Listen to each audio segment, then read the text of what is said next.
first of all, I think this is a very interesting topic.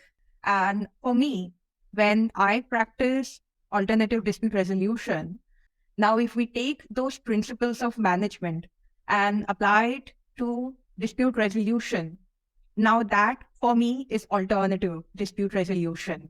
An ADR practitioner like me, I'm an ADR neutral. I practice arbitration, mediation, and commercial negotiation quite a lot. And I believe commercial negotiation is an alternative to traditional dispute resolution. So it's ADR. So, for an ADR practitioner, I always tell people that we are like referees or we are like gym instructors. In an ideal world, it's the disputants who have to put in the hard work.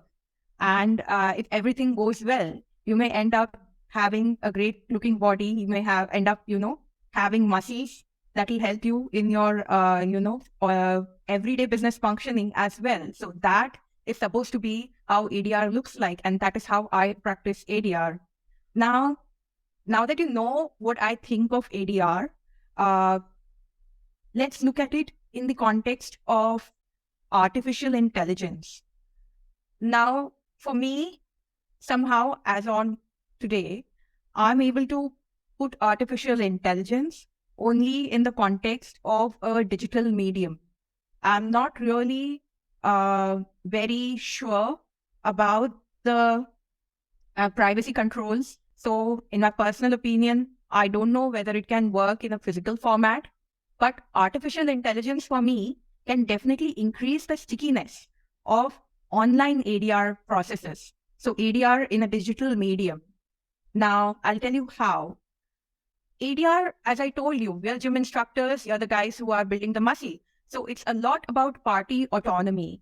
And party autonomy has just so many moving pieces. And a party can exercise its freedom to choose in so many different ways that it becomes difficult when you're being walked through to exercise those rights by a human being. So an AI can ideally guide you on the various variables of party autonomy and help you prioritize which are the variables that are important to you. It can, for example, help you choose the method of ADR that you want to apply to your dispute. It can help you strategize on how best to use a combination of negotiation, arbitration, and mediation in a hybrid format, and at what stage and at what level would it be ideal to use which one in a manner that you are in a good bargaining position, right? It can, in a commercial negotiation, I always see parties stuck to their positions. They're stuck to the story of this is what happened to me.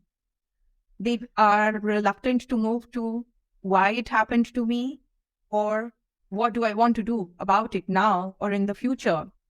So in commercial negotiation, I hope someday AI helps parties generate options, negotiating options, bargaining points on the basis of which they can go and discuss with the other party what are the options that are available for settlement.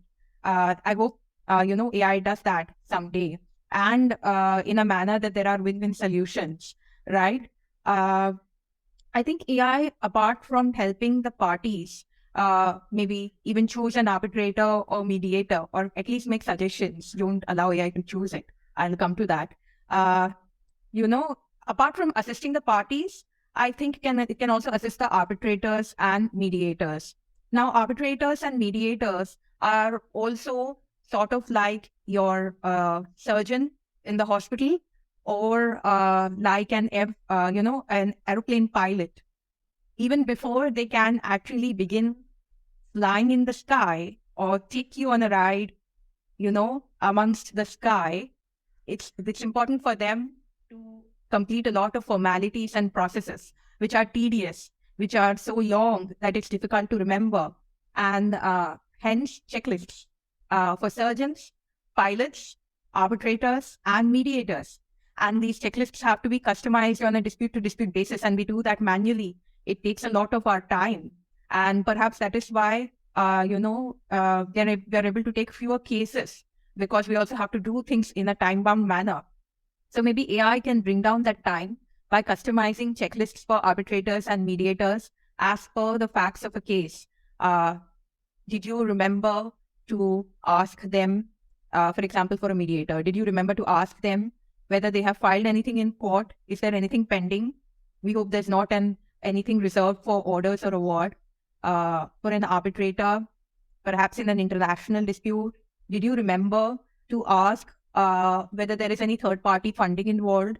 What is the extent of control the funder has over the dispute? Is there a need for security for costs? These are things that do not come up on their own. It's something that if someone is assisting you, that would be great, and AI can do that. A very interesting use of AI can be that artificial intelligence can actually be the EQ barometer in the room, because when we're doing negotiations or when we're doing mediations, we tend to rely a lot on the body language of people and the emotions that they are undergoing right now. People always tell me that there are no emotions involved in commercial disputes. I absolutely disagree, but that's a story for another day.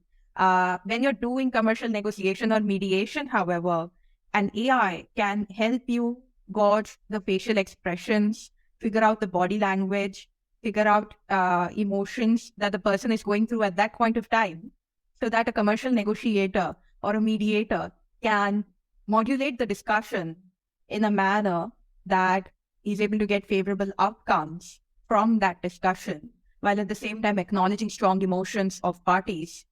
Now, I know AI sounds fun, and it's definitely the future of a lot of technologies, not just dispute resolution, but now let's be the devil's advocate, right? Let's counter argue. We now know that AI is capable of bias.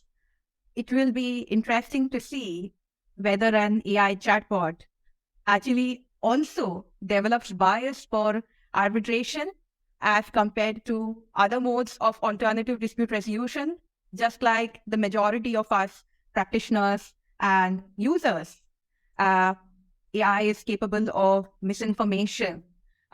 So it's important that there are strong human checks, balances, and controls when we are using artificial intelligence. I'm not very convinced about whether we should just completely give away decision-making to AIs, even if they're small claim matters like motor vehicles, because the jury's out on their bias and their capability of perceptions, developing perceptions like human beings. So I think they can be a filter to reduce the workload of human beings presently, but until we don't really enhance the technology and make it something, as invincible, as unlivable as a Google or a Microsoft Office, we will have to have strong human controls on artificial intelligence. So the neutrality of AI is very important when we are developing them for alternative dispute resolution. One another thing is about understanding of cultures. Now, if an AI perhaps is developed in India, will it be culturally more attuned to being an Indian? So will be a high context culture? Will it not be able to deal with low context cultures, or the various cross-cultural problems that come up when you're dealing in international disputes?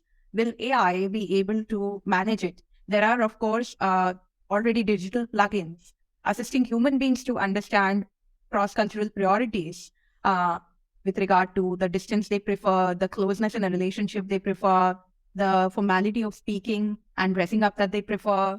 But will AI be able to use that? Will AI, for example, be able to deal with a person like me, who is technically a Tamilian from Palakkad, born and brought up in Nagpur, Maharashtra, but living in New Delhi for the last 10 years? Oh, and who studied in Gujarat for 5 years and was heavily influenced by their culture. So will AI be able to deal with a person like me and understand my cultural sensitivities? Will it end up offending me and just thwarting the process that way? That's something interesting that we'll be able to see in the coming future. So that's what I think about AI in alternative dispute resolution.